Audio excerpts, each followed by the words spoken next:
never expected it would lead to this, though.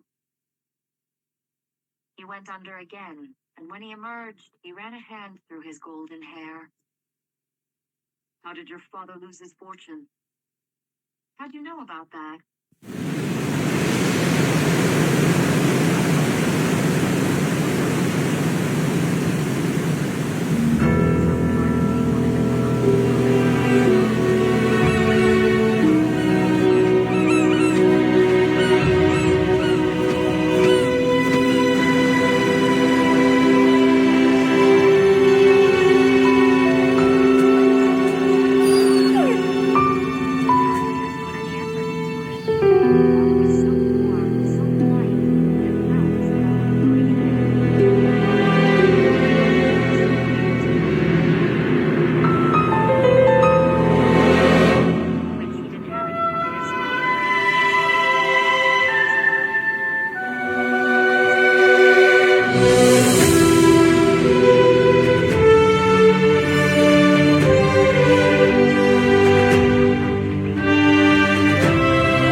The history of the royal family of Hyrule is also the history of the Calamity Ganon, a primal evil that has endured over the ages.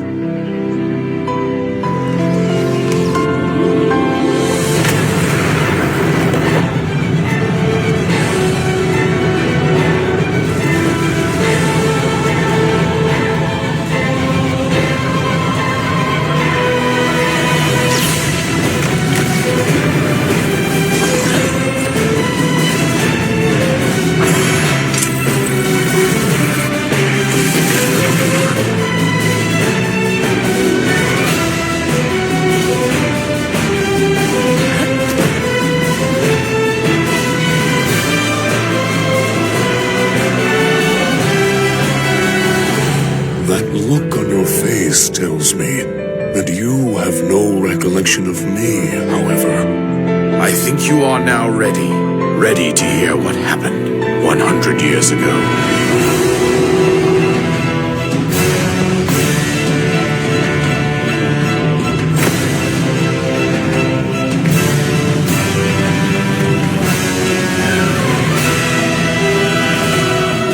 Everything I've done up until now, it was all for nothing.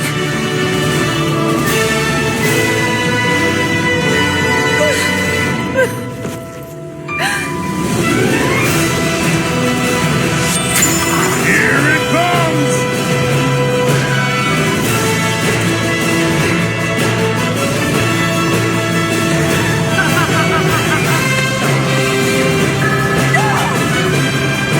You must save her, my daughter.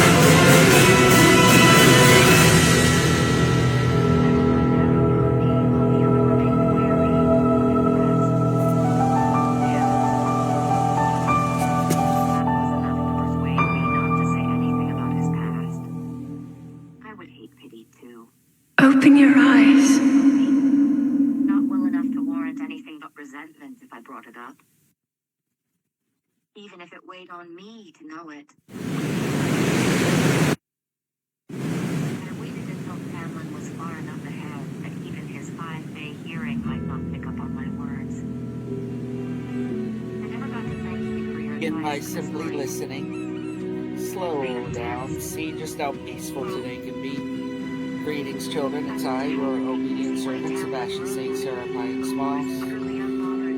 You can always call me Bennett. If this, video came across your feed, it's for everybody. This is, so excited to get started. We're going to get started with, Glass Menagerie.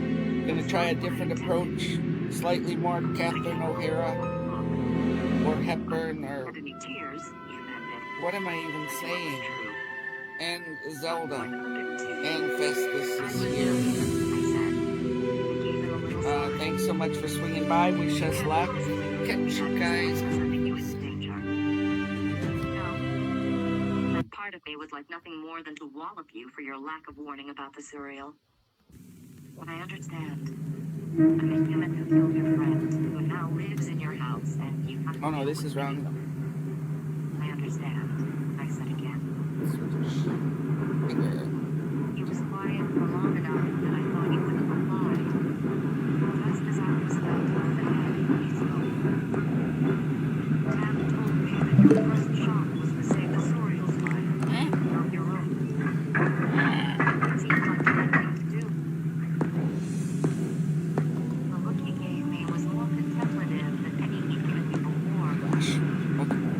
I know far too many high fae and lesser fairies who wouldn't have seen it that way, or bothered. He reached for something at his side and tossed it to me. I had to fight to stay in the saddle as I fumbled for it. An old hunting knife. I heard you scream, he said, as I examined the blade in my hands. Looking for help once I finally grabbed it. Quickly found it. I hesitated. Not long, but I hesitated before I came running. Even though Tam got there in time, I still broke my word those seconds I waited. He jerked his chin at the knife. It's yours. Don't bury it in my back.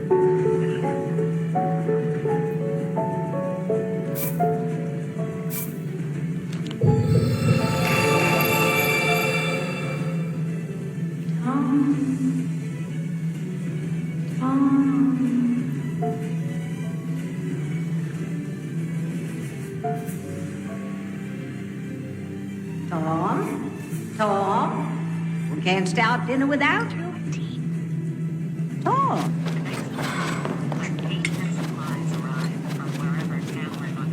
You know, I had the funniest experience in church last Sunday. The church was crowded, except for one little pew way down front, and that was just one little woman. I smiled very sweetly at her, and I said, "Excuse me, would you mind if we shared this pew?" I certainly would. She said, "This space is rented." You know, that's the first time I ever knew that the Lord rented space. These northern Episcopalians. I don't understand the southern Episcopalians, but these northern ones, not. Honey, don't push your food with your fingers. You want to push your food with something, use a crust of bread. You must chew your food. Animals have secretions in their stomachs which enable them to digest their food without mastication. But human beings must chew their food before they swallow it down. A well-cooked meal has many delicate flavors that have to be held in the mouth for appreciation, not just gulped down. So chew. Don't you want to give your salivary glands a chance to function? Mother, I have not enjoyed one bite of this dinner because of your constant directions on how to eat it. It's you that make me rush through meals with your hawk-like attention to every bite I take. It's disgusting. All this talk about salivary glands, animal secretions, mastication. Temperament, like a metropolitan star. You aren't excused from this table. I'm getting a cigarette. You smoke too much. Mother, I'll bring in the coffee. No, you sit down. I'm going to be the houseboy today, and you're going to be the lady. I am already up. Resume your seat. You keep yourself early for the gentlemen callers. I'm not expecting any gentlemen callers. Well, the nice thing about them is they come when they're least expected. I remember one Sunday afternoon in Blue Mountain when your mother was a girl. I know what's coming now. Yes, but let her tell it. Again?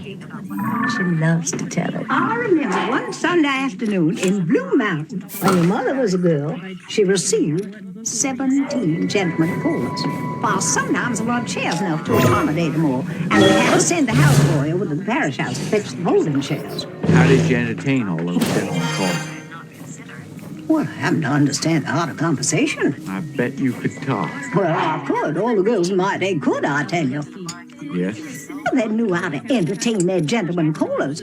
Wasn't enough for a girl to be possessed of a pretty face and a graceful figure.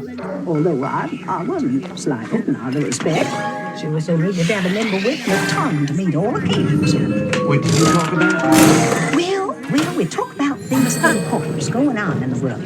Never anything common, of course, at all. My callers were gentlemen, or some of the most prominent men on the Mississippi Delta, planters, sons of planters. There was young Champ Laughlin. He later became vice president of the Delta Planters Band. And Adler Stevenson. He was drowned in Moon Lake. My goodness, he certainly left his widow well provided for. $150,000 in government bonds. And, the Coutret brothers, Wesley and Bates. Bates was one of my own bright particular boats. But he got in a quarrel with that wild Wainwright boy, and they shot it out on the floor of Moon Lake Casino. Bates was shot through the stomach and died in ambulance on his way to Memphis. He certainly left his widow well provided for, too. 8 to 10,000 acres, no less. He never loved that woman. She just caught him on the rebound. My picture was found on him the night he died. Oh, and that boy. That every girl that Delta was simply setting a cap for. That beautiful, brilliant young Fitzhugh boy from Greene County. Where did he leave his widow? They never married. What's the matter with you?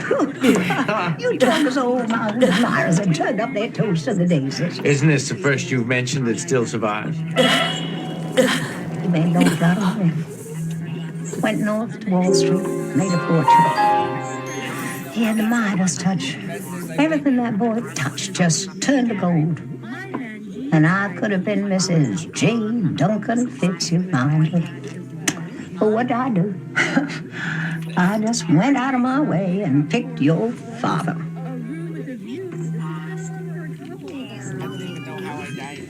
Mother, let me clear the table. No. You go inside. Study your typewriter chart or practice your shorthand a little. Stay fresh and pretty. It's almost time for our gentlemen callers to start arriving. How many do you think we're going to entertain this evening? I don't believe that we're going to be receiving any, Mother. Gentlemen caller. Why, you must be joking. What's the matter? Has there been a flood or a tornado or something? It's not a flood and it isn't a tornado. I'm just not popular like you were in Blue Mountain, Mother.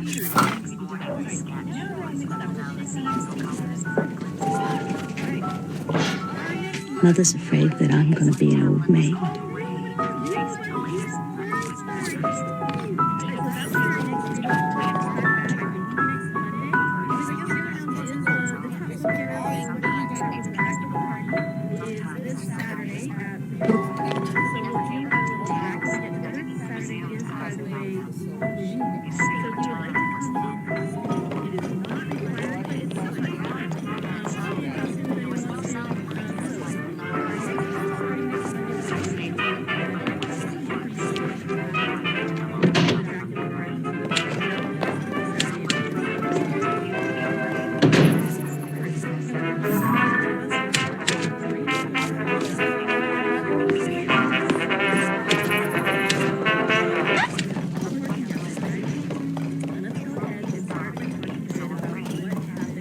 No, Mother. I was just... I know. You were just practicing your typing, I suppose. Yes. Deception. How was the DAR meeting? DAR meeting? Didn't you go to the DAR meeting? No, I didn't go to any DAR meeting. I didn't have the strength. I didn't have the courage. I just wanted to find a hole in the ground and fall in it and stay there for the rest of my entire life. Why are you doing that? Why? How old are you, Laura? Mother, you know my age. I was under the impression that you were an adult, but evidently I was very much mistaken. Please don't stare at me, Mother. What is going to become of us? What is the future? Something happened, Mother. Oh, something happened. I'll be all right with me. I'll just live my life. Nothing. I wish you would tell me what's happening. I went to the DAR this afternoon, as you know. I was to be inducted as an officer. I stopped by at Rubicam Business College to tell them about your cold and ask how you were progressing down there. Oh, yes. Oh. I went straight to your typing instructor and introduced myself to your mother. She didn't even know who you were. Millennial, she said, "We don't have any such scholar growth in this school." I showed her she did. I said, "My daughter Laura's been coming to classes here since early January." "Well, I don't know," she said, "unless you mean that terribly shy little girl who dropped out of school after 2 days." I said, "No," I said, "I don't mean her. I mean my daughter Laura, who's been coming here every single day for the past 6 weeks." "Excuse me," she said. And she took down the attendance book. And there was your name. Unmistakable. And all the dates you'd been absent. I still told her she was wrong. I still said there must have been some mistake. There must have been some mix-up in the record. "No," she said, "no, I remember her perfectly now. She was so shy, and her hands trembled so that her fingers couldn't touch the right keys. When we gave a speed test, she just broke down completely, was sick at the stomach, and had to be carried to the washroom. After that, she never came back. I telephoned the house every single day, but we never got any answer. That was while I was working all day long. I was posted down at that department store demonstrating those. Oh, I felt so weak I couldn't stand up. I had to sit down while they got me a glass of water. $50 tuition. I don't care about the money so much, but all my hopes for any kind of future for you going up the spout. Just going up the spout. Like, don't do that, Laura. Don't play that big roller. What have you been doing every day when you're going out of the house pretending that you were going to Rubican's Business College? I've just been going out walking. That's not true.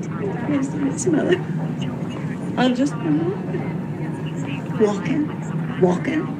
Deliberately caught pneumonia in that light coat? Where did you walk to, Laura? All sorts of places, mostly in the park. Even after you started catching that cold?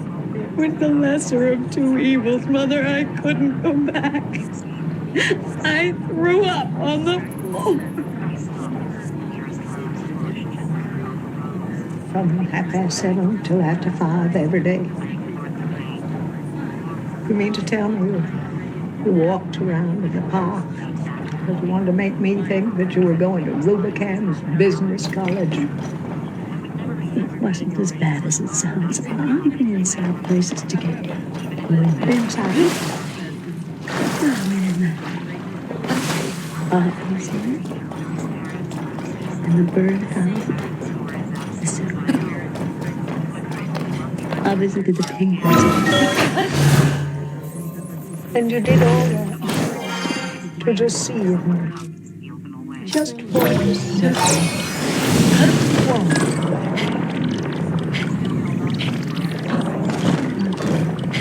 You're disappointed. How do you get that awful suffering from your face? The picture of Jesus moving in the music.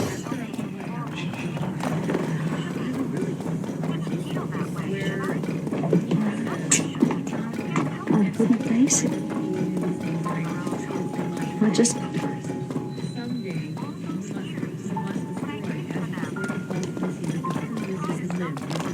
So, what are we going to do now, honey, the rest of our lives? Just sit down in this house and watch the parades go by, amuse ourselves with a glass menagerie, trying to play those worn-out records your father left us as a painful reminder of him. You can't have a business career. No, can't have that. That just gives us indigestion. What is there left for us now? But dependence on all our lives.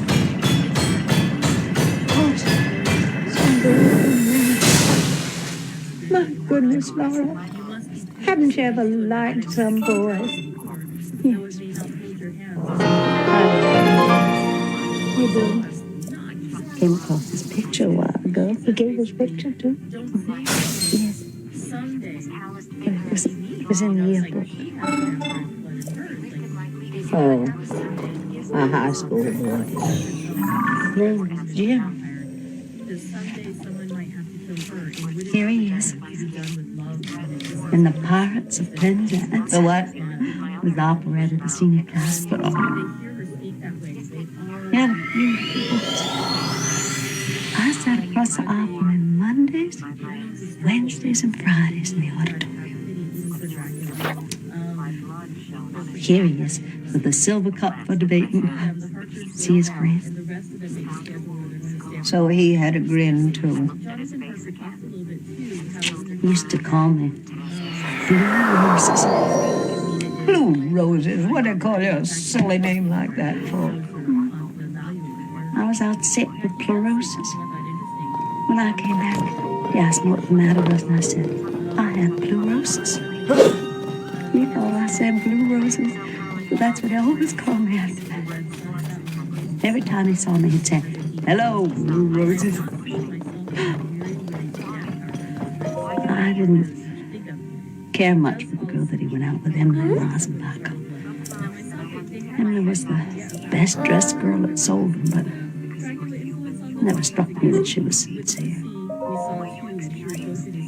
I read in the paper once that they were engaged. A long time ago, they're probably married by now. It's all right, honey. That's all right. Doesn't matter. Little girls who aren't cut out for business careers sometimes end up married to very nice young men. And I'm just going to see to it that you do that, too. Mother, What is it now? I'm crippled. Don't say that word. How many times have I told you never to say that word? You're not crippled. You just got a slight defect, that's all. If you lived in the days when I was a girl, they had long, graceful skirts sweeping the ground. It might even have been considered an asset. When you got a slight disadvantage like that, you just got to cultivate something else to take its place. You got to cultivate charm, or vivacity, or charm. That's the only thing your father had plenty of. Charm.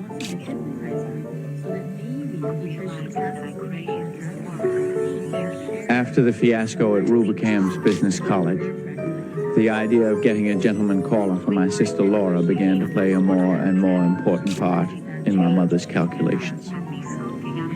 It became an obsession.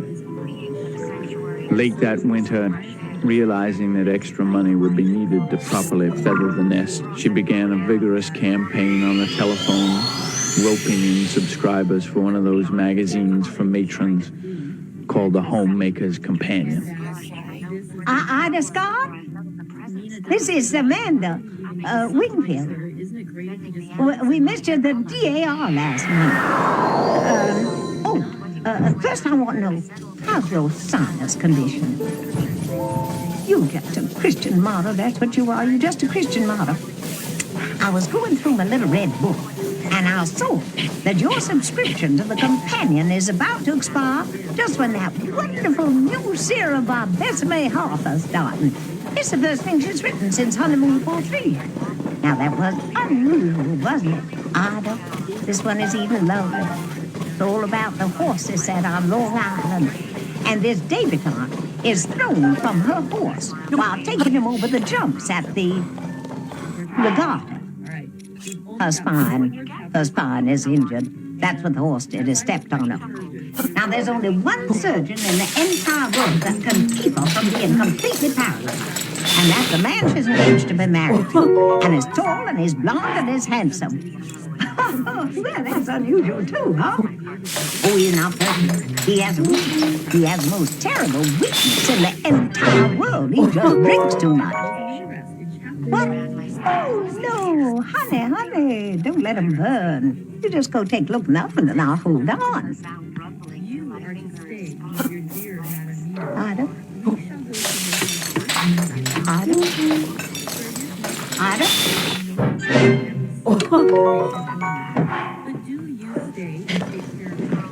Why, that woman. You know what she did? She hung up on me. But here. Oh, so he is.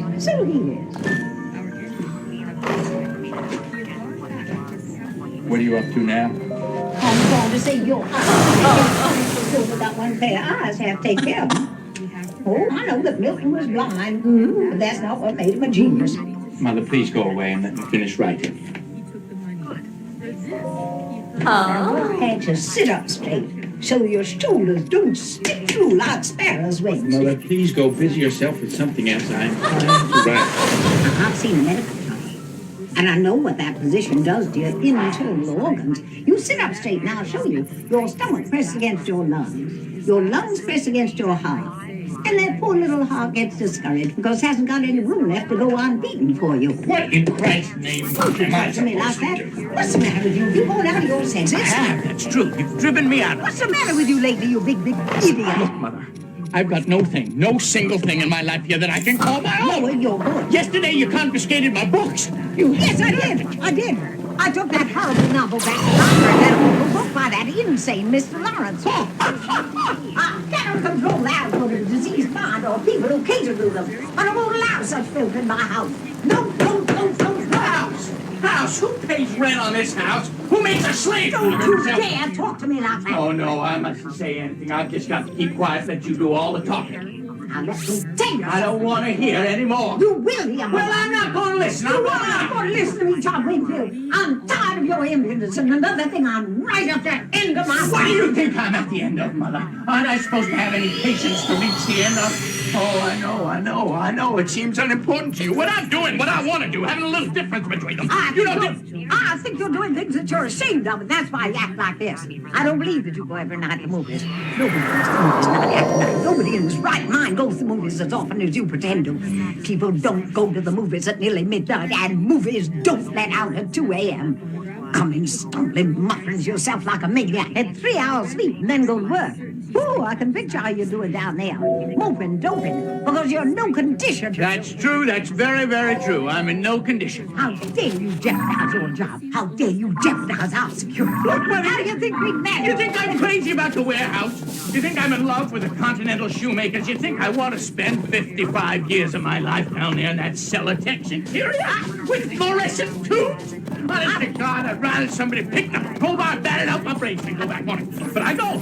Every time you come in yelling that goddamn rise and shine, I think to myself, how lucky dead people are. When I get up, I go. Every morning, I get up for $65 a month. I give up everything I dream of doing and being ill. And you think this? Why, listen, myself was all I ever thought of. I'd be where he is. Gone. As far as the system of transportation reaches. Don't grab it! I'm not grabbing that. I just want to know where you're going. I'm going to. No, I don't believe that lie. I'm going to opium dens. Yeah, opium dens. Dens of blacks and criminals hang out, Mother. I've joined the Hogan gang. I'm a hired assassin. I carry a tomahawk around in a violin case. I run a string of cat houses down in the valley. They call me Killer. Killer Wingfield. I'm really leading a double life. By day, I'm a simple, honest warehouse worker, but at night, I become a dynamic czar of the underworld, Mother. I go to gambling casinos. I spin away fortunes on the roulette table. I wear a patch over one eye, false mustache. Sometimes I put on green whiskers. On those occasions, they call me El Diablo. Oh, I could tell you things that would make you sleepless. My enemies are planning to dynamite this place. They're gonna blow us all sky high some night. I'll be glad, very happy. So will you. You'll go up on a broomstick high over Blue Mountain with 17 gentlemen calling, "You ugly, babbling old witch!"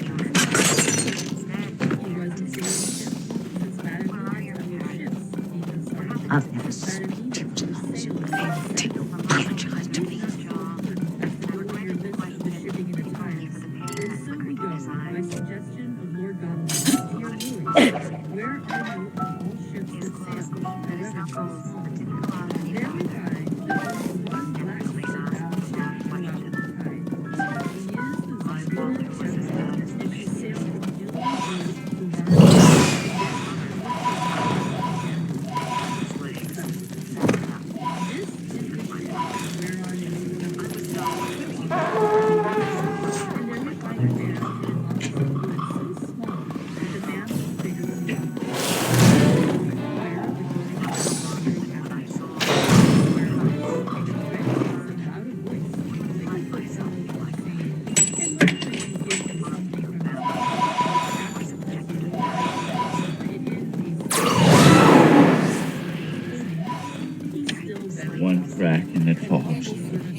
I'm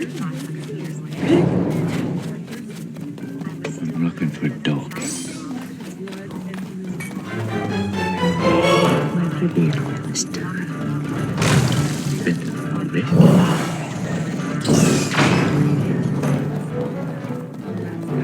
Very long round. And a garden. And a Mickey Mouse. And a newsreel. A preview of coming attractions.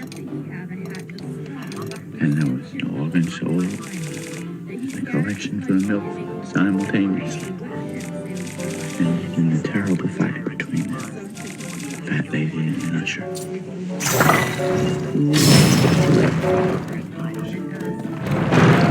No, I forgot there was a big stage show. The headline on the stage show was Malcolm the Magician. He performed wonderful tricks, many of them, such as pouring water back and forth between two pitchers.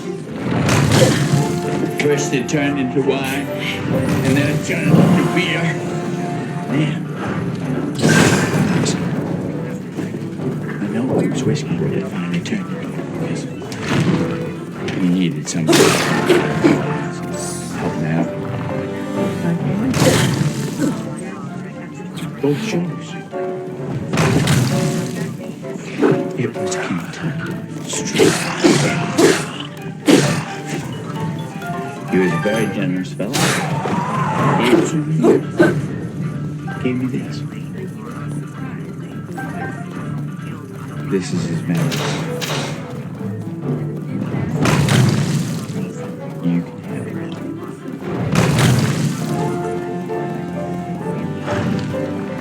Take this over a cage of canaries. Get them. Goldfish.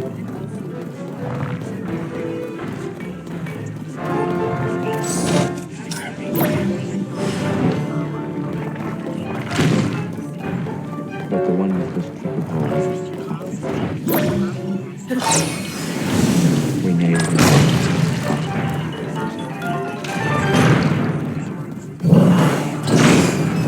Now there's the trick to it. Get me out of this 2x4 situation. What are you shushing me for? You wake up, Mother.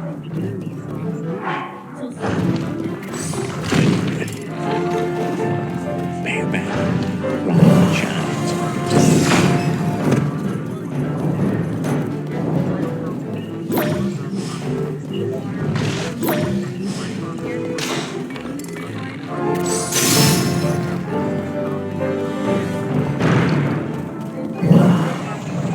Don't take much intelligence to get yourself into a nailed up car. But who in hell ever got himself out of one without removing one leg?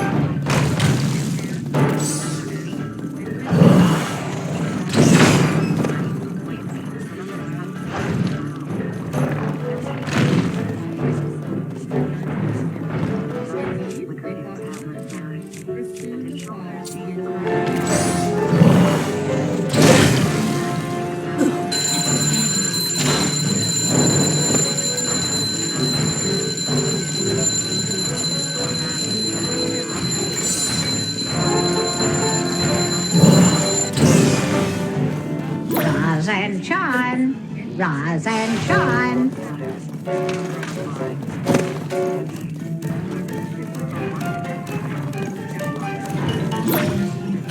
Laura, go get your brother, rise and shine.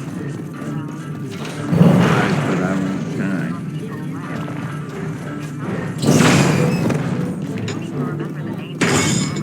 Laura, tell your brother's coat is ready. Sorry. Nearly 7 double volumes. Speak to me this morning. Apologize to me. Speak to me. She won't be. It's her that's stuttering and speaking. You just say you're sorry she's not speaking. Is that such a tragedy? Laura, you going to do what I asked you to do, or do I have to get dressed and go out myself? Go on. As soon as I get on my coat. Butter and what else? Just butter, tell them to charge it. Mother, they make such faces. Sticks and stones can break our bones, but the expression on Mr. Garfield's face won't harm us. Let it rub his forehead down. Laura, go now, or just don't go at all. Go.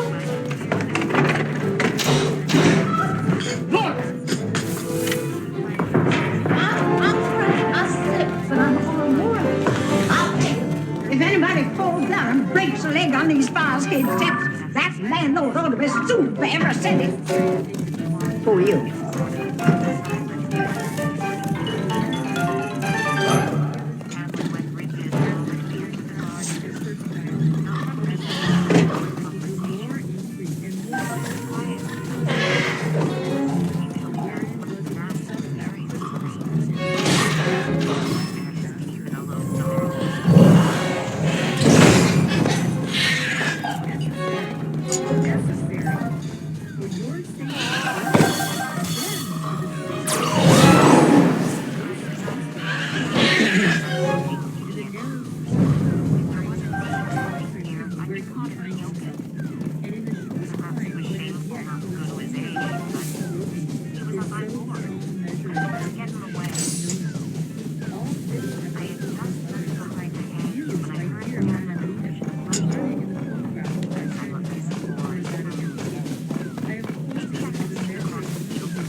I'm sorry for all those things I said. I apologize.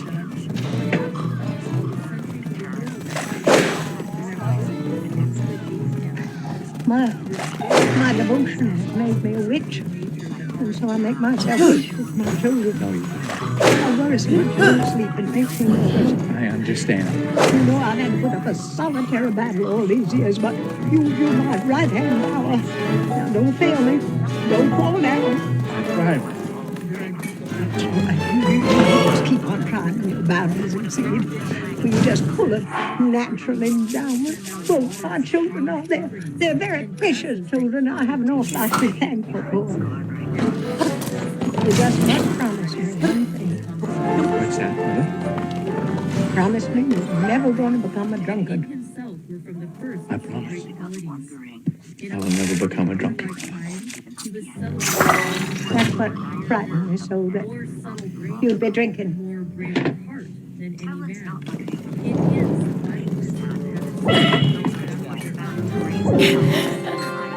Purina. Don't run across the green. Shredded wheat biscuit. No, Mother, just coffee. Can't put in a day's work on an empty stomach. You got 10 minutes, don't go. Drinking too hot liquids makes cancer. No, thank you. No, thank you. I won't try. I know, but it isn't good for me. That's the way we build ourselves up. In these trying times we live in, all that we have to cling to is each other. That's why it's so important to Tom. I sent out because I had something I wanted to discuss with you. You haven't spoken to me. Laura.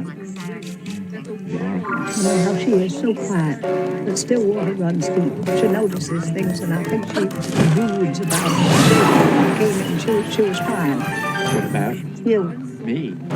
She has an idea that you're not happy here. What gave her that idea? What gives her any idea? However, you do act strangely. Oh, I'm not criticizing. Understand that. I know that your ambitions do not lie in the warehouse.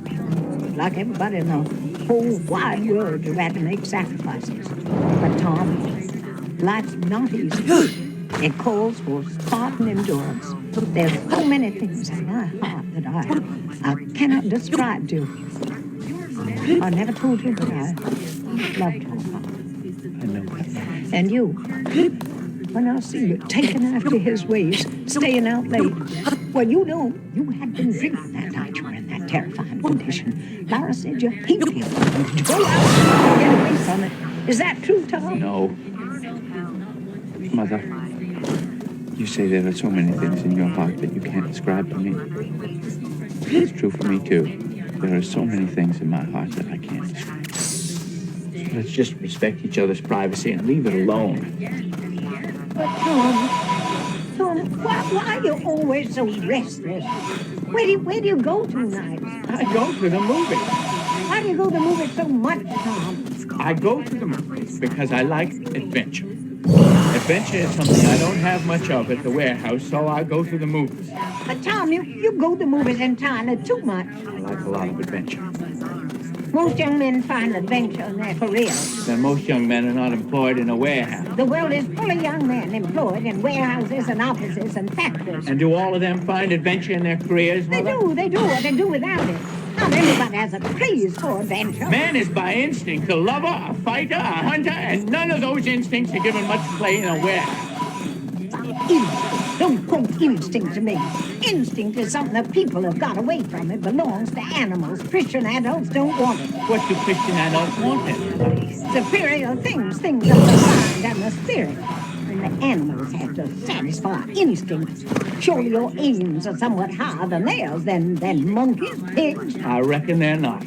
You're joking. However, that isn't what I wanted to do. I haven't got much time. Sit down. You want me to punch in red at the warehouse, You Mother? got 5 minutes. I want to talk about Laura.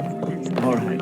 What about Laura? We have to be making some plans and provisions for her. She's older than you, 2 years, and nothing has happened.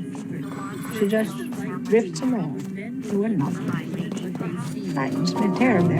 She just drifts along. Maybe she's the type people call homegirl. There's no such type, and if there is, it's a pity.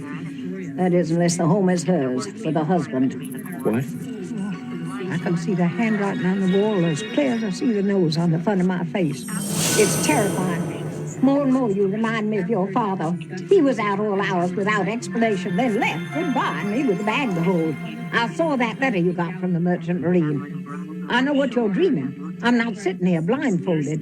Very well, then. Then do it. But not until there's somebody to take your place. What do you mean? I mean, as soon as Laura has somebody to take care of her, married, a home of her own, independent, why, then you'll be free to go wherever you please, on land, on sea, whichever way the wind blows you. But until that time, you got to look out for your sister. I don't say me because I'm old and don't matter. I say your sister because she's young and dependent. I put her in business college, a dismal failure. Frightened me. She was sick of the stomach. I took over the young people's league with the church and other fiesta. She spoke to nobody and nobody spoke to her. Now all she does is fool with these pieces of glass and play those worn-out records. Kind of like it's that for a girl to lead. Well, what can I do?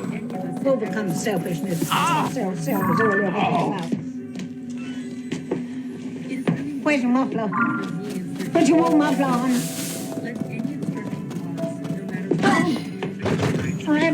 I haven't said what I had in mind to ask you.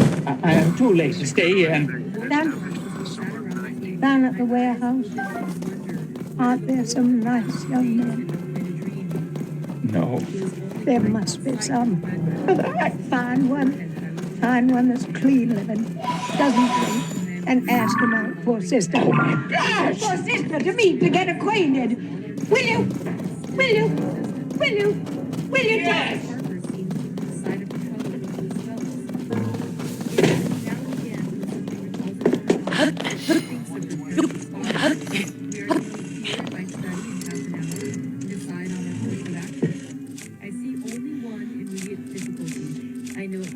Ella Cartwright?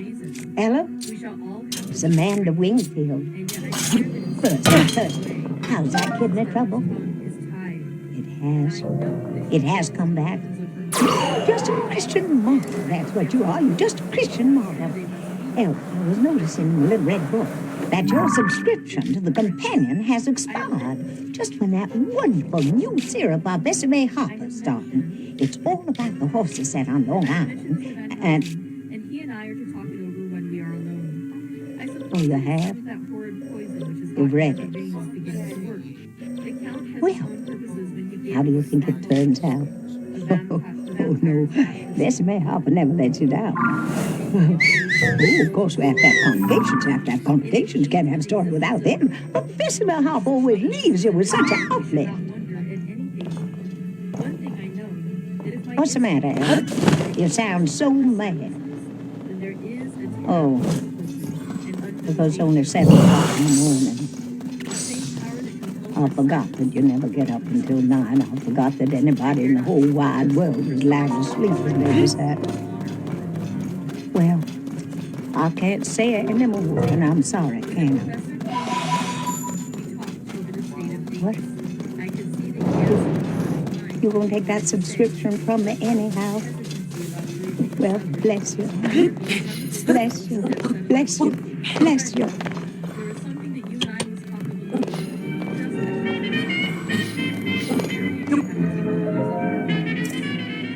Across the alley was the Paradise Dance Hall. Evenings in spring, they'd open all the doors and windows and the music would come outside. Sometimes they'd turn out all the lights except for a large glass sphere that hung from the ceiling. It would turn slowly about and filter the dusk with delicate rainbow colors. While these unsuspecting kids were dancing to Dear One, the world is waiting for the sunrise, all the world was really waiting for bombardments. Hello? Where are you? I came outside to smoke. You smoke too much.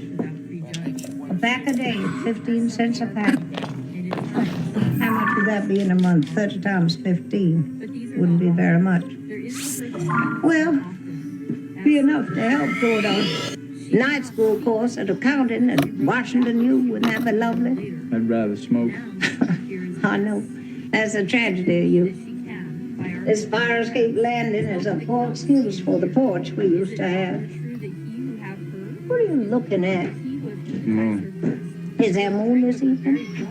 It's rising over Garfinkel's delicatessen. Oh, so it is. A little silver slip of a moon. Have you made a wish on it? Mm-hmm. What'd you wish?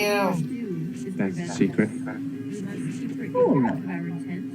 Oh, now won't tell you what I wish for. I don't keep a secret to it. I'm just as mysterious as you. Oh, shoot. I bet I can guess what you wish for.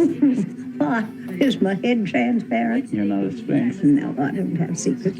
Said what I wish for on the moon. Success and happiness for my precious children. That's what I wish for. Whenever there's a moon and when there isn't a moon, I wish for it too. I thought perhaps you'd wished for a gentleman caller. Why'd you say that? Don't you remember asking me to fetch one? I remember suggesting it would be nice for your sister if you brought home some nice young man from the warehouse. I think I made that suggestion more than once. You have made it repeatedly. What the heck, man? Well, we're going to have one. What? A gentleman caller. You mean you asked some nice young man to come over? I asked him to dinner. You really did? I really did. And did he accept? He did. He did? He did. Isn't that lovely? I thought that you would be pleased. How soon? Quite soon. How soon? Pretty soon. How soon? Very, very soon. Oh, every time I want to know something, you start going on like that. What do you want to know? Go ahead and guess. Go ahead and guess. I bet I can guess. You want to know when the gentleman caller's coming? He's coming tomorrow. Tomorrow? Oh, no. I can't do anything about tomorrow. I can't do anything about tomorrow. Why not? Well, it doesn't give me any time. Time for what? Time for preparation. The minute you asked it, the minute he accepted it. You don't have to make any fuss. Well, of course I have to make a fuss. I can't have a man coming into a place that's all sloppy. It's got to be thrown together properly. I certainly have to do some fast thinking by tomorrow night, too. I don't see why you have to think at all. That's because you just don't know. You just don't know. Can't have a gentleman caller coming into a pigsty. Let me see. Let me see. I've got those 3 pieces of wedding silver left. I'll polish that up. I wonder I wonder how that old lace tablecloth is holding up all these years. They had all these Well, I've got it. I'm gonna well, got it. Mother, this boy is no one to make a fuss over. not recognized. I don't know how you can say that. When this is the first gentleman caller your little sister's ever had. I think it's pathetic that that little girl has never had a single gentleman caller. Come on inside. Come on. What for? I want to ask you a few things. Mother, if you're going to make a fuss about this, I'm going to call the whole thing off. I'll call him up and tell him not to come. No, you can't do that. He will have no engagements, have no place to go. Come on inside. Come on inside. Will you come inside when I ask you to come inside? Sit down. Any particular place you would like me to sit? Sit anywhere. Sit anywhere. Look. What am I going to do about that? Have you ever seen anything look so sad? I know. I'll get a bright piece of paper. That won't cost very much. And I made a payment on a floor lamp, so I'll have that sent out. Put a bright cover on that chair. USB device not recognized. Wish I had time to paper the walls. Of course it's recognized. What's his name? His name's O'Connor. Always been recognized. O'Connor. He's Irish. Always Mars been Friday. That means fish. That's all right. I'll make a salmon loaf and some mayonnaise dressing for it. Where'd you meet him? I met him at the warehouse, Mother. Where else would I meet him? Well, I don't know. Does he drink? Why would you ask me that? Because your father did. Don't get started on that He now. drinks then. Not that I know of. Well, you have to find out. There's nothing I want less for my daughter than a man who drinks. Aren't you being a little bit premature? Poor Mr. O'Connor's not just appeared on the scene. But he will tomorrow to meet your sister. And what do I know about his character? What are you up to now? I was to hate that cowlick. I never could understand why it won't sit down by itself. Mother, I want to tell you something. I mean it sincerely, right straight from my heart. There's lots of fellas that meet girls whom they don't marry. You know, you always had me worried because you would never stick to a subject. Now, what I want to know is, what is his position at the warehouse? His position is that of a shipping clerk, Mother. No wonder it's malfunctioning. I gotta cancel that nonsense. That's where you be if you had more get-up. Maybe How much that's does he it. earn? I would judge his salary to be approximately $85 a month. $85 a month. That's not princely. It's 20 more than I make. I know that. Oh, how well I know that. How well I know that. $85 a month. No, can't be done. Family man could never get by on $85 a month. Mother, Mr. O'Connor is not a family man. Well, he might be sometime in the future, mightn't he? Oh, I see. Plans and I don't like provisions. that. You're the only young man I know who ignores the fact that the future becomes the present the past, and the past turns into everlasting regret if you don't plan for it. I will think that over and see what I can make of it. Don't be supercilious with your mother. But I want to know more about this. What do you call it? Mr. O'Connor? Mr. O'Connor must have another name besides Mr. His full name is James D. O'Connor. The D is for Delaney. Delaney. Irish on both sides, and he doesn't drink. Shall I call him up right this minute and ask him? No. I'll call him up and tell him you want to know if he drinks. No. You mustn't do that. You have to be discreet about that subject. When I was a girl in Blue Mountain, and it was suspected that a young man was drinking, and any girl was receiving his attentions, if any girl was receiving his attentions, she'd go to the minister of his church and ask about his character, or her father. If her father was living, then it was his duty to go to the minister of his church and ask about his character. And that's how girls in Blue Mountain were kept from making tragic mistakes. Then how did you come to make such a tragic mistake? I don't know how he did it, but that face fooled everybody. All he had to do was grin, and the whole world was bewitched. I don't know of anything more tragic than a young girl just putting herself at the mercy of a handsome appearance. And I hope that Mr. O'Connor is not too good looking. As a matter of fact, he's not. He's covered with freckles, and he's got a very large nose. He's not right down homely. Not right down homely, just medium homely, I'd say. Well, if the girl had any sense, she'd look for character in a man anyhow. That's what I've always said, Mother. You've always said it. You've always said it. How could you've always said it when you never even thought about it? Don't be so suspicious of me. I am. I'm suspicious of every word that comes out of your mouth whenever you talk to me. But I want to know more about this young man. Was he up and coming? I think he really does go in for self-improvement. What makes you think it? He's going to night school. What does he do that at night school? He's studying radio engineering and public speaking. Public speaking. That shows that he intends to be an executive someday and radio engineering. Well, that's coming, huh? I think it's here. Well, those are all very illuminating facts. Facts that every mother should know about any young man calling on her daughter. Seriously, you're not. Just wanted to warn you. I didn't tell him anything about Laura. I didn't let on we had dark, ulterior motives. I just said, why don't you come over for dinner some night? He said, fine, and that was the whole conversation. I bet it was, too. I tell you, sometimes he can be as eloquent as oyster.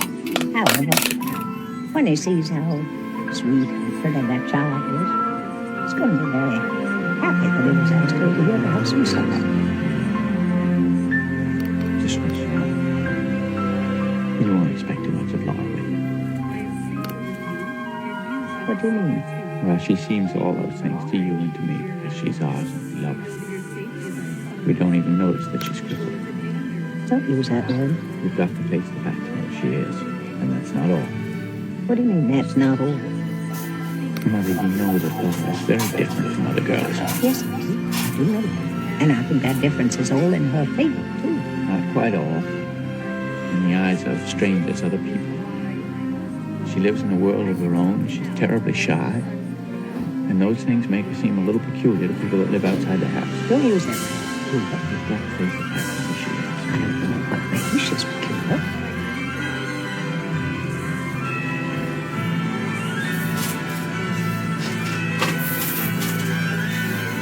She lives in a world of little grassy animals, Mother.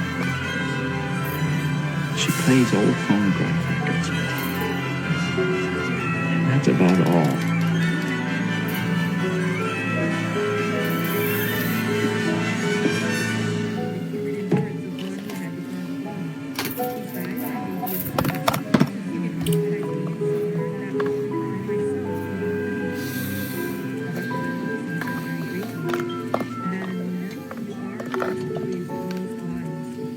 Laura?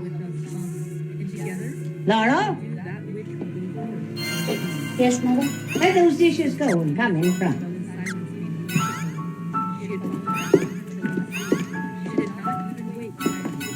Come and make a wish on the moon. A little silver slipper for me.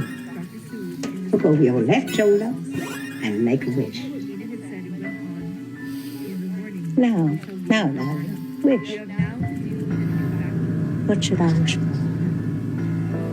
Long ago, Happiness. the world prospered and And humanity just a little bit thrived of good fortune. thanks to a power known as mana.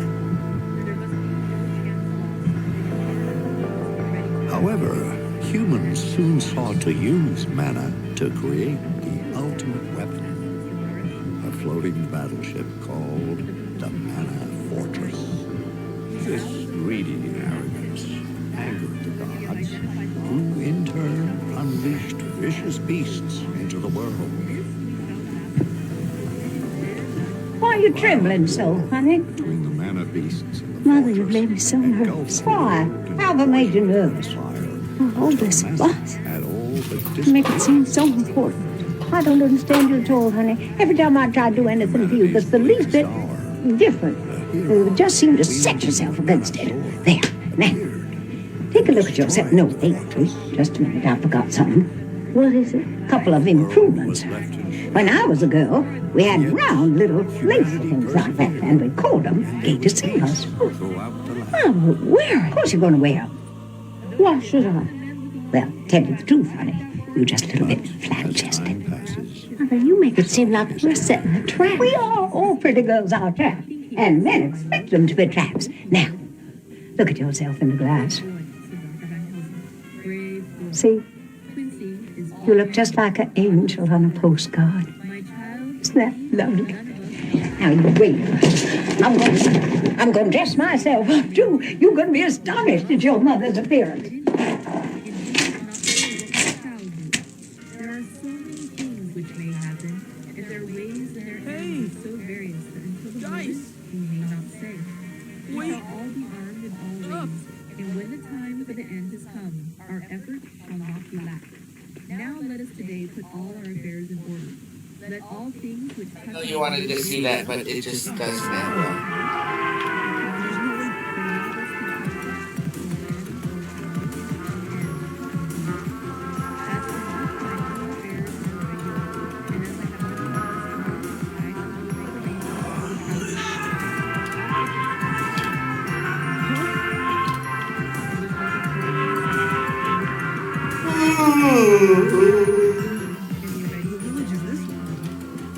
Laura, look at me.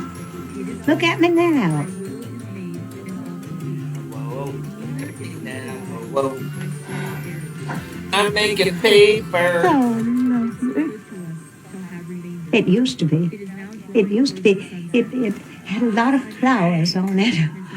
But they got awful tired, so I had to take them all off. I led the cotillion in this dress because Yep. I won the cakewalk twice at Sunset Hill. I walked to the governor's ball in Jackson. You should have seen your mother. You should have seen your mother. How she just sashayed around the room just like that. I hadn't done the day I met your father. I had malarial fever, too. The change in climate from East Tennessee to the Delta weakened my resistance. Not enough to be dangerous, just enough to make me restless and giddy. Oh, it's lovely. Invitations poured in from all over. My mother said, you can't go in the place. You have a fever. You have to stay in bed. I said I wouldn't. And I took quite on and I kept on going and going. Dances every evening, long rides in the country in the afternoon, and picnics. That country. So lovely. So lovely. And then all lacy with dogwood and simply covered with jonquils. My mother said, you can't bring any more jonquils in this house. I said, I will. And I kept on bringing them in anyhow. Whenever I'd see them, I'd say, wait a minute. I see jonquils, and I'd make my gentleman callers get out of the carriage and help me gather some. Tell you the truth, Lord, ought to be a kind of joke. They'd say, look out, here comes that girl. We'll have to spend the afternoon picking jonquils. My mother said, you can't bring any more jonquils in this house. I haven't got any more vases. Hold them. I said, that's quite all right. I can hold some myself. Malarial fever. Your father.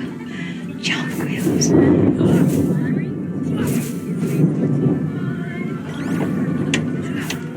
Hope they get here before it starts to rain. I gave your brother a little extra money so he and Mr. O'Connor could take a service car home. Mother, what's the matter now? What'd you say his name was? O'Connor, why? What's his first name? I don't remember. Oh, yes, I do, too. It was Jim. Yes, that was it. It was Jim. Oh, Mother, not Jim O'Connor. Yes, Jim. I've never known a Jim that wasn't nice. Are you sure that his name was Jim O'Connor? Why, sure, I'm sure. Why? Is it the one that Tom used to know in high school? I don't think so.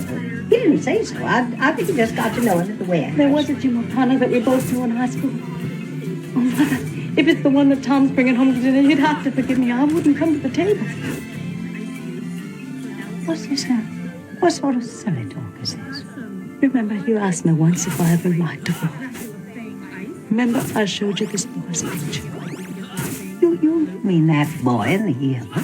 Yes, that boy. Were you in love with that boy? I don't know, Mother. I only know that I couldn't sit at the table if it was him. It won't be him. It isn't the least bit likely. But whether it is or not, you will come to the table. You will not be excused. I'll have to be, Mother. I don't intend to humor your silliness, Laura. I've had too much from you and your brother both. So, just sit down and compose yourself till they arrive. Tom has forgotten his key, so you'll have to let him in when they get here. Please, you answer the door. How can I? When I haven't even finished the mayonnaise dressing for the salmon. Please, you go to the door. What's all this? Don't make me do it. Honey, what's all this fuss about just one gentleman caller? That's all. Just one.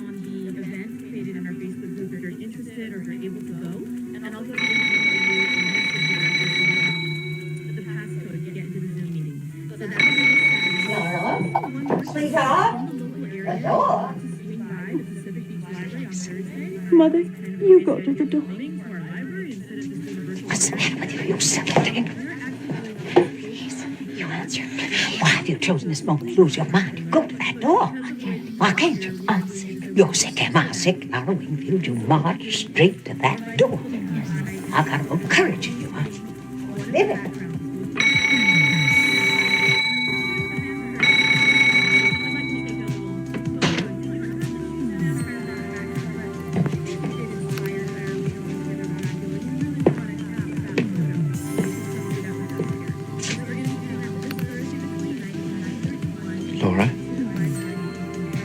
Jim. Jim, this is my sister, Laura. I didn't know Shakespeare had a sister. How are you, Laura? How do you do? Okay, your hand's cold, Laura. I've been saying the Victrola. Oh.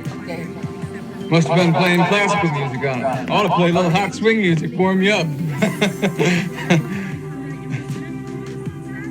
What's the matter? Laura? Laura is terribly shy.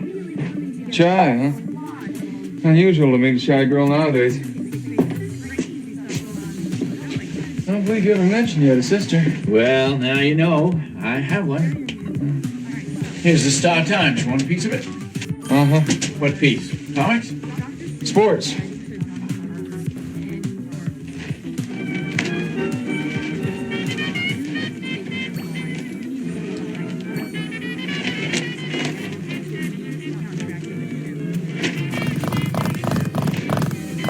Oh, Dizzy Dean's on his bad behavior.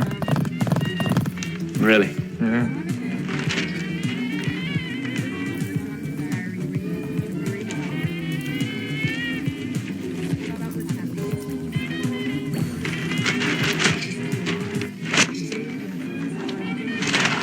Where are you going?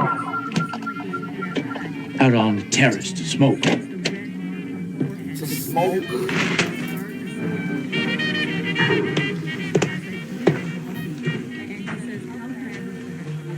You know, Shakespeare, I want to sell you a bill of goods. What goods? A course I'm taking. What course? Public speaking. You and me, we're not the warehouse type. Thanks, that's good news. What's that got to do with public speaking? Would fit you for executive positions. Yeah, it's done a hell of a lot for me. In what respect? In every respect. Ask yourself what's the difference between you and me and the guys in the office down front. Brains? No. Ability? No. And what? Primarily, it amounts to just one single thing. What's that? Social poise. The ability to square up to somebody and hold your own on any social level. Tom, Yes, Mother? Mr. O'Connor, Yes, Mother? make yourselves comfortable. We will. Ask Mr. O'Connor if he'd like to wash his hands. No thanks, ma'am. Took care of that down at the warehouse. Tom? Yeah. Mr. Mendoza was speaking to me about you. Favorably? What do you think? Well, You're gonna be out of a job if you don't wake up. I am waking up. You show no signs. The signs are interior. I'm about to make a change. I'm right on the point of committing myself to a future that does not include Mr. Mendoza or the warehouse, or even a night school course in public speaking. What are you gassing about? I'm tired of the movies. Movies? Yes, the movies. Look at them all. All those glamorous people having adventures, hogging it all, gobbling the whole thing up. You know what happens? People go to the movies instead of moving. Hollywood characters are supposed to have all the adventures for everybody in America, while everybody in America sits in a dark room watching them having them. Yes, until there's a war. That's when adventure becomes available to the masses. Everyone's dish, not only Gable's. Then the people in the dark room come out of the dark room to have some adventures of their own. Goody, goody. Now it's our turn to go to a South Sea island, make a safari, be exotic far off. But I'm not patient. I don't want to wait till then. I'm tired of the movies and I'm about to move. Move? Yes. When? Soon. Where? I'm starting to boil inside. Oh, I know I seem dreamy, but inside, well, I'm boiling. Every time I pick up a shoe, I shudder a little, thinking how short life is and what I am doing. Whatever that means. I know it don't mean shoes, except it's something to put on a traveler's feet. Look. Huh? I'm a member. Union of Merchant Seamen. I paid my dues this month instead of the electric light bill. You'll regret it when they turn off the lights. I won't be here. Well, how about your mother? I'm just like my father, the bastard son of a bastard. See how he grins? He's been absent going on 16 years. You're just talking, you drip. How'd your mother feel about it? Huh? Here comes Mother. Mother's not acquainted with my plans. Boys? Yes, Mother? Where you all? In front, Mother. Well, Mother, you look so pretty. you know that's the first compliment you've ever paid me. I wish you'd look pleasant when you're about to say something pleasant so I could expect it. Mr. O'Connor. How do you do? Well, so this is Mr. O'Connor. Introductions entirely unnecessary. I've heard so much about you from my boy, I finally said to him, Tom, good gracious, why don't you bring this paragon to supper finally? I'd like to meet this nice young man from the warehouse instead of just hearing you sing his praises so much. I don't know why my boy is so standoffish. That's not Southern behavior. Let's sit down. And I think we can stand a little more air in here. Tom, will you leave that door wide open? Felt a nice fresh breeze a moment ago. Well, how's it going to?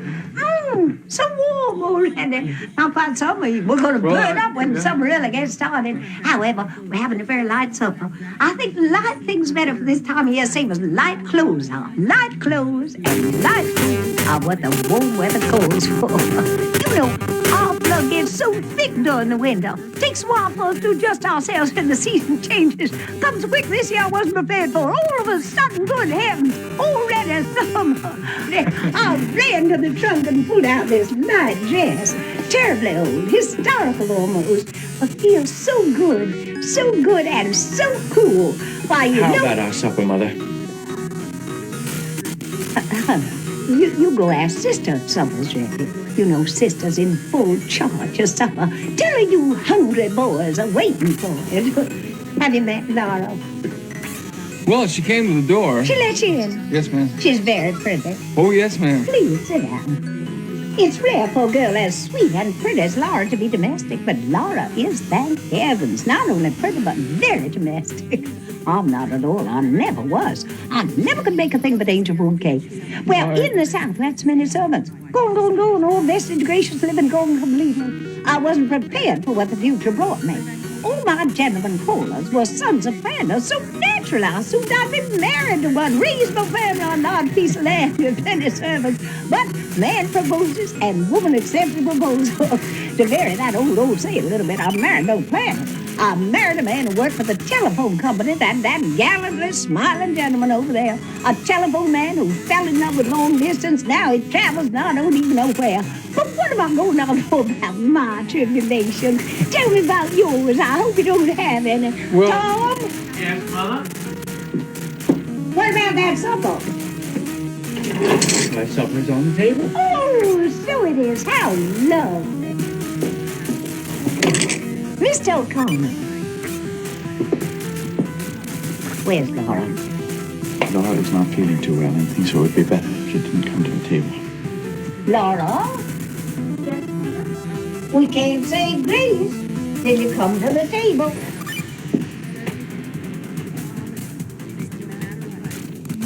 What's this? Oh! Why, Laura, you are ill. Let Laura rest on the sofa. Standing over that hot stove has made her ill. I told her it was just too warm this evening, but... Is Laura all right?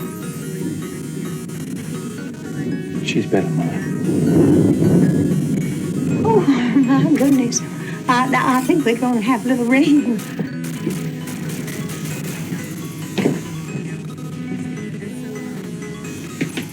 Oh, thank you, Mr. O'Connor. Tom, you say grace. What? What do we generally do before we have something to eat? We say grace, Tom.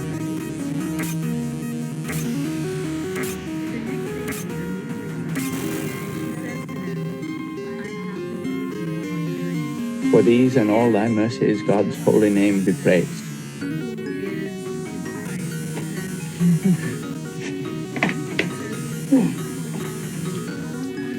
You gotta get that together. I gotta move that load, and he moves it, boy. Now, wait a minute. I'm coming into something. Mr. O'Connor, I haven't had such a pleasant evening in a very long time. Oh, Mrs. Wingfield, let me give you a toast. Here's to the Old South. The Old South. Hey, Mr. Lightbulb. Where was Moses when the lights went out? You know the answer to that one, Mr. O'Connor? No, ma'am, what's the answer to that? Well, I heard one answer, but it wasn't very nice. I thought you might know another one. Oh, no, ma'am. Lucky I put this candelabrum on the side table. Only put it on for ornamentation, but it's nice when it proves useful, too. Now, if one of you gentlemen can... good. Now we can have some illumination. There we go. Thank you, Mr. O'Connor. Not at all, ma'am.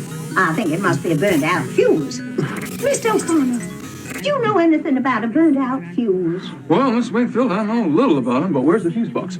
Must you know that, too? It's in the kitchen. It's over the stove. Be careful. His dog don't stumble over anything. Oh, my goodness. Wouldn't it be awful if we lost it? Mr. O'Connor, you all right? Yes, ma'am. You know, electricity is a very mysterious thing. The whole universe is mysterious to me. Wasn't it Benjamin Franklin who tied a key to a kite? I'd like to have seen that. He might look mighty silly. Some people say that science clears up all the mysteries for us. In my opinion, they just keep on adding more. Have you found it yet? Yes, ma'am, I found it all right, but them fuses look okay to me. Tom? Yes, Mother? That light bill I gave you several days ago, the one I got the notice about,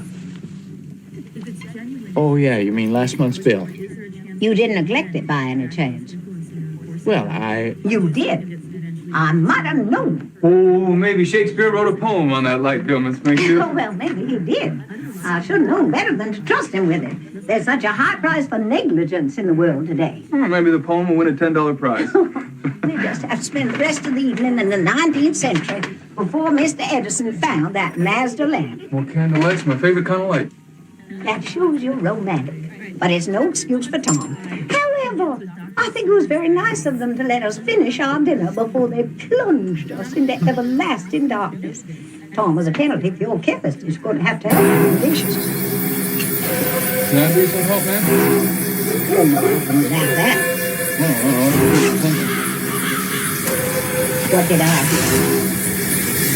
I just said, well, it'll be good for something. That's what I said. The Laura's over by a lonesome outside. Maybe like to keep her company. I'm going to let you have this lovely old candelabrum for life. Used to be on the church of the heavenly rest, but it melted a little out of shape when the church burned down. The church was struck by lightning one spring, and Gypsy Jones, into a store, who was hand holding someone a a piece of Bible plastic, in the and they will said that the church was struck by lightning because the Episcopalians had started to have card parties right in the church. Is that so, ma'am? I never said anything business of it.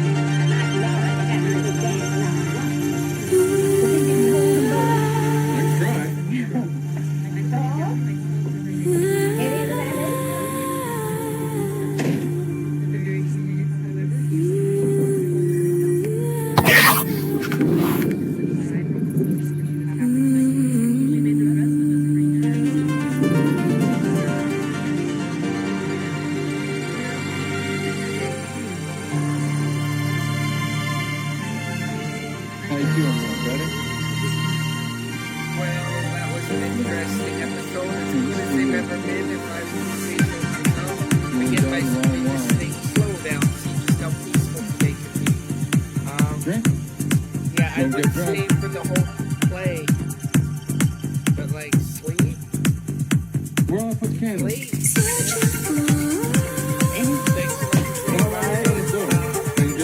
Catch you guys on the She had a newspaper, isn't it? Catch the dip. Yeah, I like it.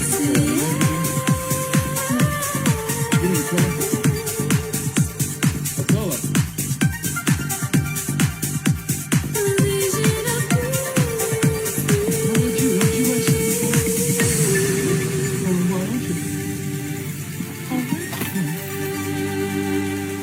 Take the phone.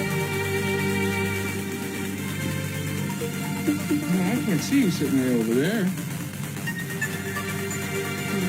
Yeah, but that's not fair, man.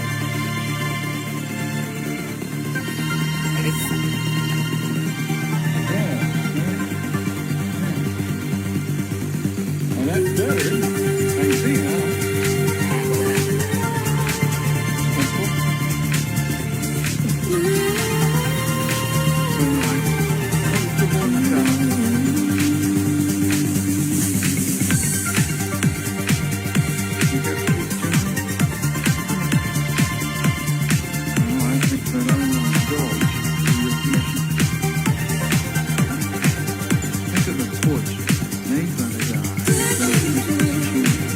Amazing. Wrigley Building's one of the sights of Chicago. I saw it summer before last, the Century of Progress. Did you take in the Century of Progress? No, I didn't. Well, it was a wonderful exposition. And you know what impressed me most about it? All the science. See, it gives you an idea of what the future will be like in America. It's even more wonderful than the present time is.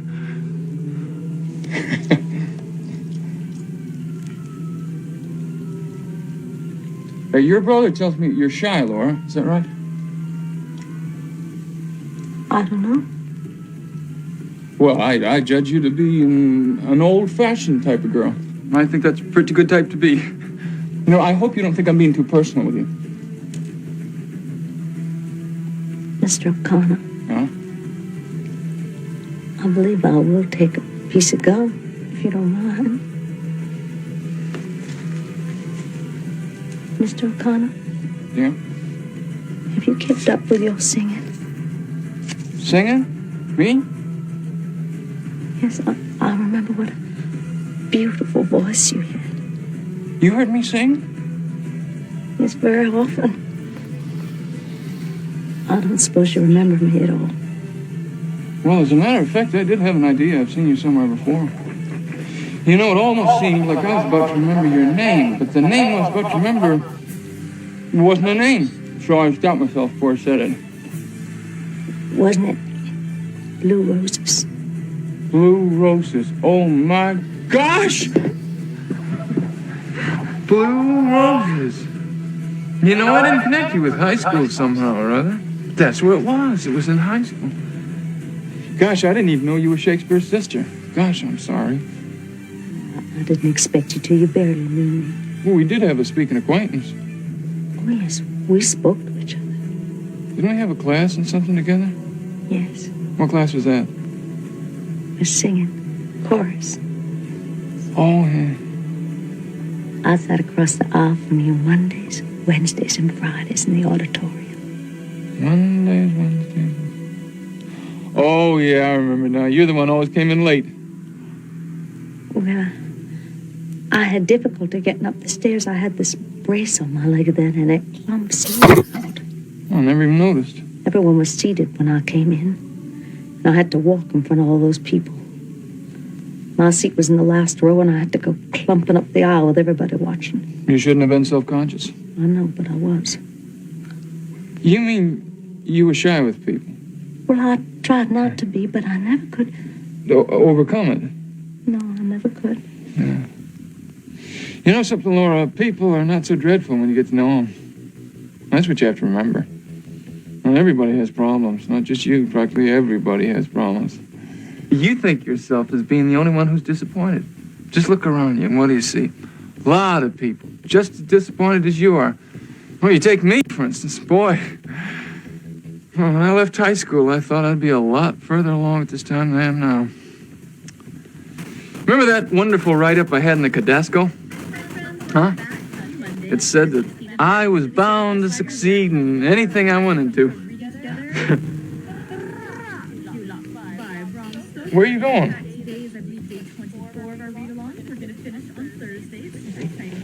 Holy jeez, the Cadasco. Here you are. And the Pirates of Penzance. The Pirates.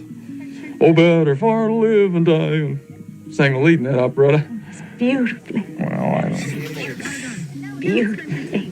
You heard me then, huh? I heard you all 3 times. No. All 3 performances? What for? I wanted you to autograph my program. Why didn't you ask me to? You were so surrounded by your own friends so much, I never had a chance. Well, you should have just come right up. Low profile.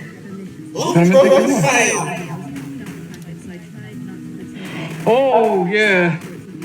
Yeah, I was beleaguered by females in those days. Terribly popular. Yeah. Everybody liked you. Including you?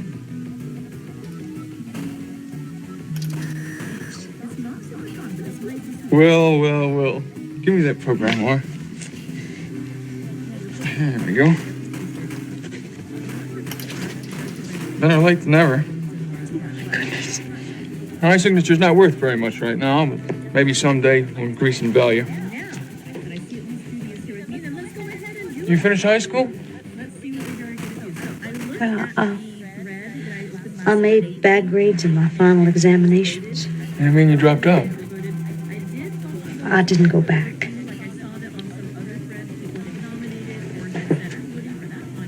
How's Emily Meisenbeck getting along? That crowdhead? Why do you call her that? Because that's what she was. You're not still going with her? I never even see her. It said in the personal section that you were engaged. I know, but I wasn't impressed by that propaganda. It's not true. Only in Emily's optimistic opinion. What have you done since high school? Huh? I said, what have you done since high school? I took a business course at business college. Oh, you did? How'd that work out?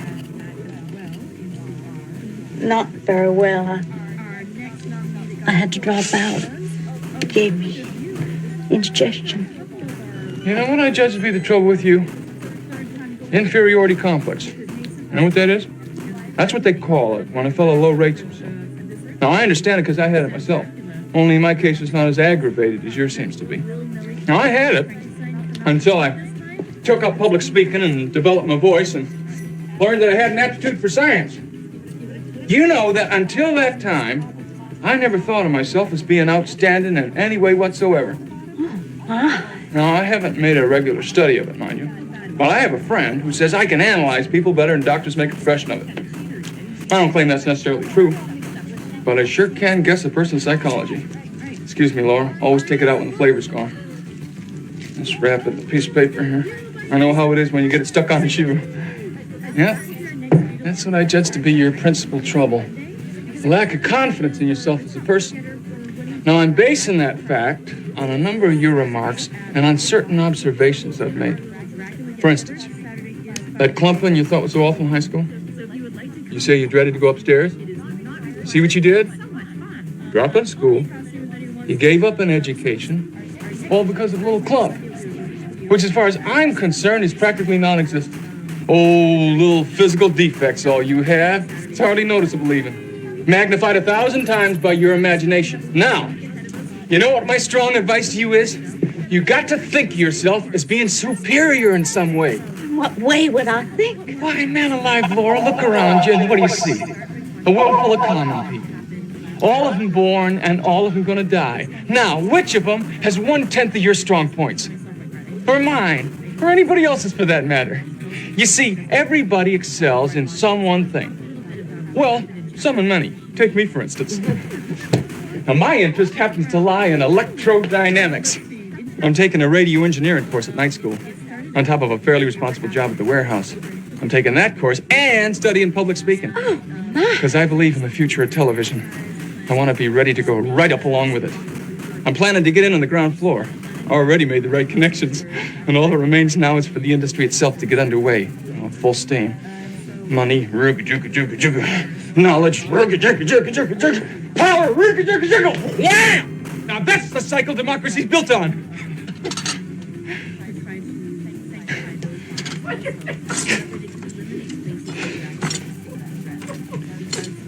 I guess you think I think a lot of myself, huh?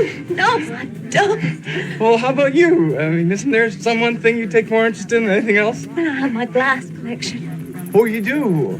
What kind of glass is it? It's little articles of it. They're ornaments, mostly.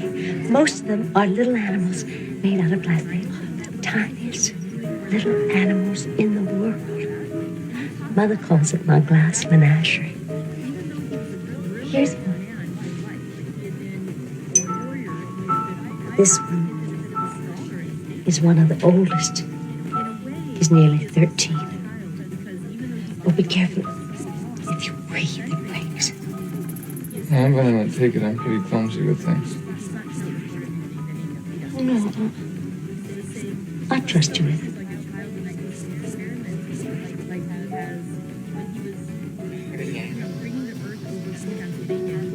Now you're holding him gently. Do I have the energy? I have the You energy. love the light.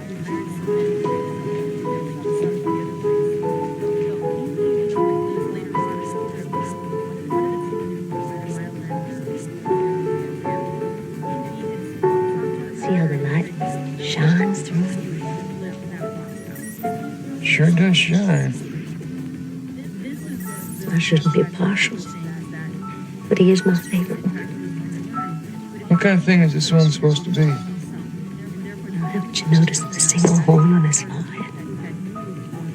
Oh, yeah, unicorn, huh? Mm-hmm. Unicorn. Aren't they extinct in the modern world? Poor little fella. Must feel kind of lonesome. Well, if he does, he doesn't complain about it. Oh, he doesn't, huh?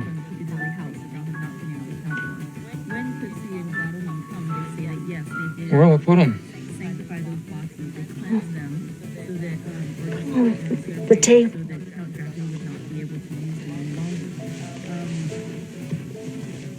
They all like a change of scenery once in a while. They do. There we go. Hey! Look how big my shadow is when I stretch. Stretches across the ceiling.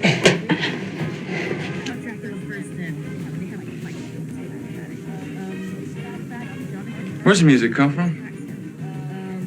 From the Paradise Dance Hall, across the alley.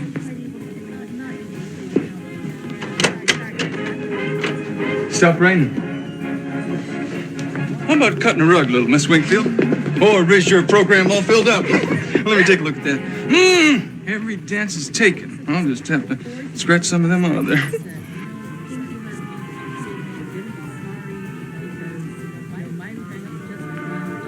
Waltz. I can't dance. There you go with that inferiority stuff. No, I've never danced in my whole life. Come on, try. I'll step on you. I'm not made out of glass.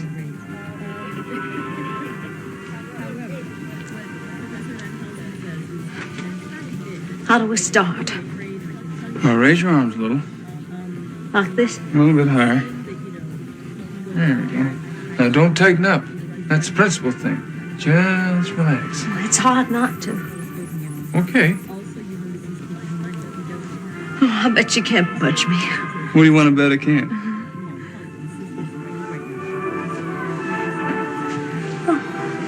Oh, my goodness. Oh, yes, you can.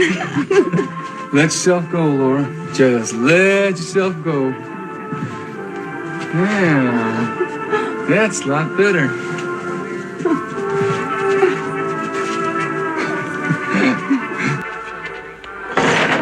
Oh, my God.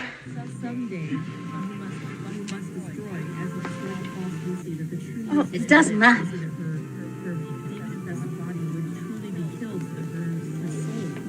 I knocked the little glass horse over. Is he broken?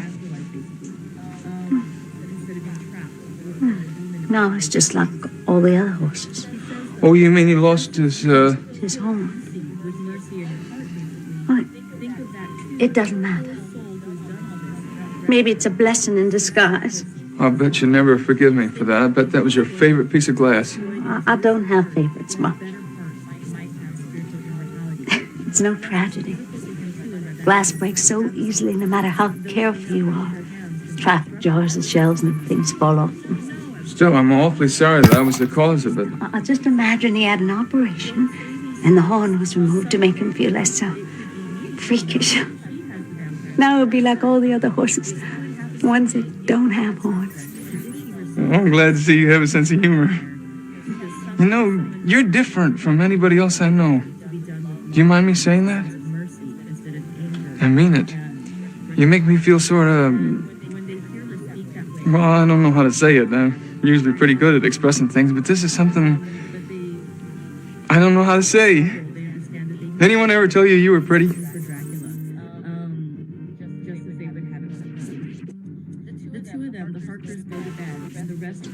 Oh, you mean he lost his, He had an operation, and the... Well, you are. And in a different way from anyone else. And all the nicer because of the difference. Oh, I wish you were my sister. I teach you to have confidence in yourself. You see, being different is nothing to be ashamed of. Because other people, they're not such wonderful people. They're 100 times 1,000. You're 1 times 1. They walk all over the earth. You just stay here. They're common as weeds, but you, well, you're blue roses. Blue is wrong for roses. Well, it's right for you, because you're pretty. In what respect am I pretty? In all respects. Your eyes, your hair, your hands. Pretty. You think I'm saying this because I'm invited to dinner and have to be nice. I could do that. Well, I could say lots of things without being sincere, but I'm talking to you sincerely. I happen to notice that you had this inferiority complex that keeps you from feeling comfortable with people. Well, somebody ought to build your confidence up. Way up. Somebody ought to make you proud instead of shy and turning away and blushing. Somebody ought to kiss you, Laura.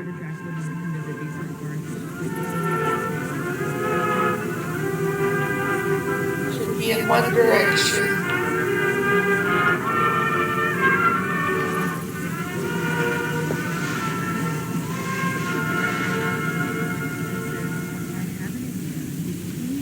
I shouldn't have done that.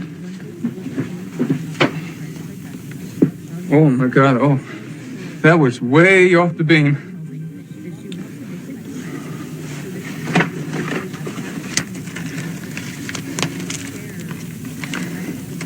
Did you care for a cigarette? Oh, you don't smoke, do you? Mint? Peppermint? Life flavor? My pocket's a regular drugstore. Laura, you know, if I had a sister like you, I'd do the same thing as Tom. I'd bring fellas home to meet you. And maybe I'm wrong in saying that. That may not have been the idea and have me over, but what if it was? Well, what's wrong with that? The only trouble is that in my case, I can't do the right thing. I can't ask for your number and say I'll phone. I can't call up next weekend and ask for a date. I thought I'd explain the situation in case you misunderstood and I hurt your feelings. You won't call again? No, I can't. You see, you got strings on me, Laura. I've been going steady. I go out all the time with a girl named Betty. And she's a nice, quiet home girl like you, and Catholic and Irish, and in a great many ways, we get along fine. We met on a moonlight boat trip up the river to Alton on the Majestic, and right away from the start was love. You know, being in love has made a new man of me. The power of love is pretty tremendous. Love is something that just changes the whole world. Oh, boy. Well, anyway, it happened that Betty's aunt took sick, and she got a wire and had to go to Centralia. So naturally, when Tom asked me to dinner, naturally I accepted the invitation, not knowing I mean,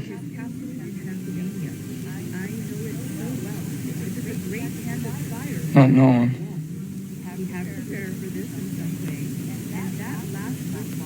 I wish you'd say something. He should pull a tongue and bring back other gentlemen callers for Laura. She should just expand her web of luring guys back to dance around and break glass objects. What are you doing that for? You mean you want me to have him? I would have followed you into the very What depths for? of Glass Menagerie, Mordor. Souvenir. Lemonade, lemonade, made in the shade and stirred with a spade, and then it's good enough for any old maid.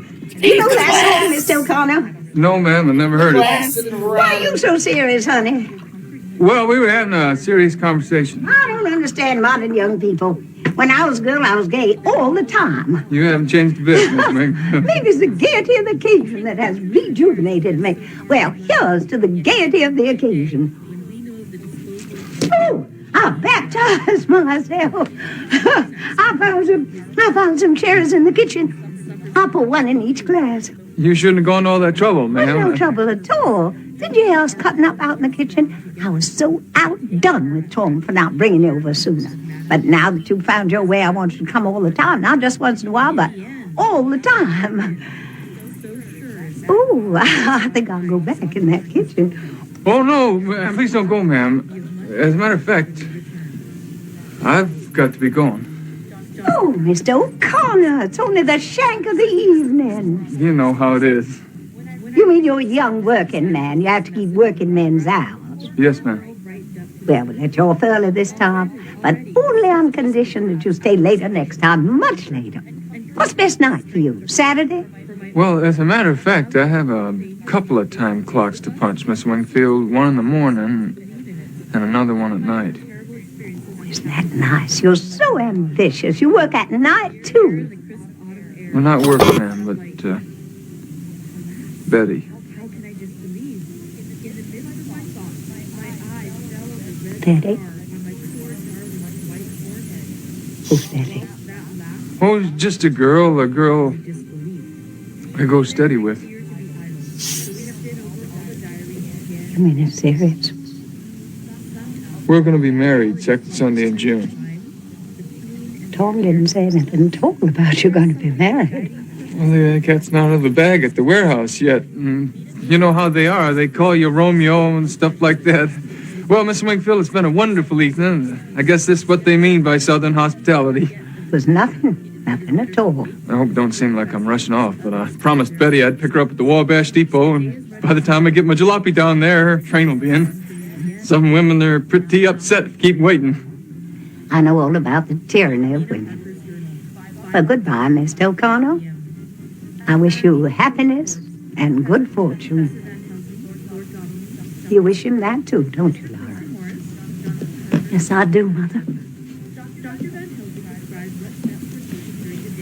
Goodbye, Laura. I'll always treasure the souvenir. And don't forget the good advice I gave you.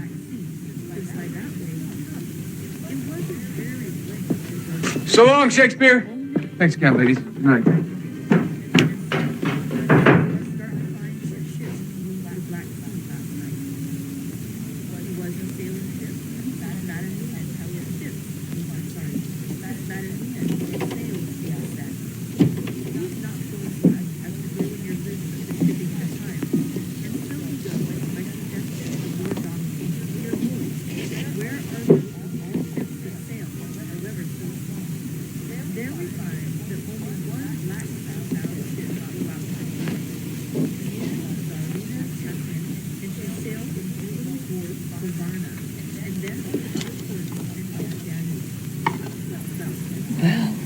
Well,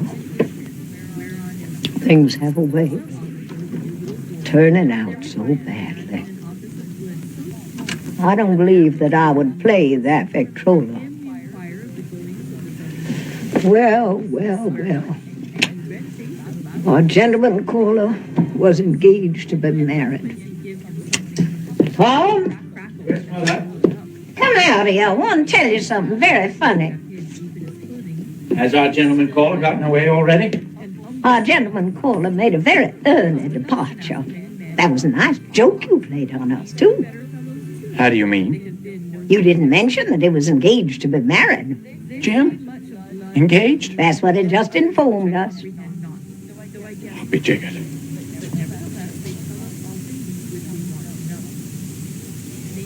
I didn't know. That seems very peculiar. What's peculiar about it? Didn't you tell me that he was your best friend down at the warehouse? He is, but how did I know?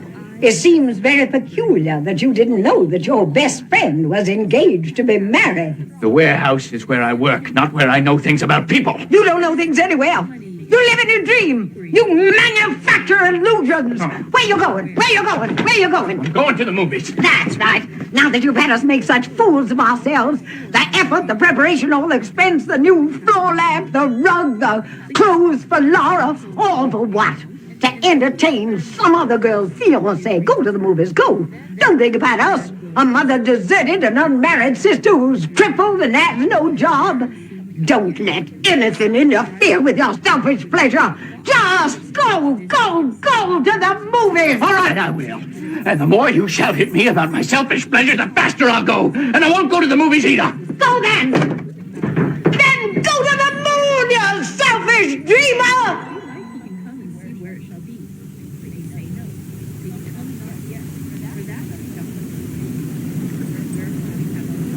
I didn't go to the moon. I went much farther. For time is the longest distance between two places. I left St. Louis and followed from then on in my father's footsteps, attempting to find in motion what was lost in space. I traveled around a great deal. The city swept about me like dead leaves, leaves that were brightly colored but torn away from the branches. I would have stopped, but I was pursued by something. Perhaps I am walking along a street at night in some strange city before I have found companions, and then all at once my sister touches my shoulder. I turn around and look into her eyes. Oh, Laura. Laura, I've tried to leave you behind me, but I am more faithful than I intended to be. I reach for a cigarette. I buy a drink. I talk to the nearest stranger. Anything that can blow your candles out. For nowadays the world is lit by lightning. Blow out your candles, Laura.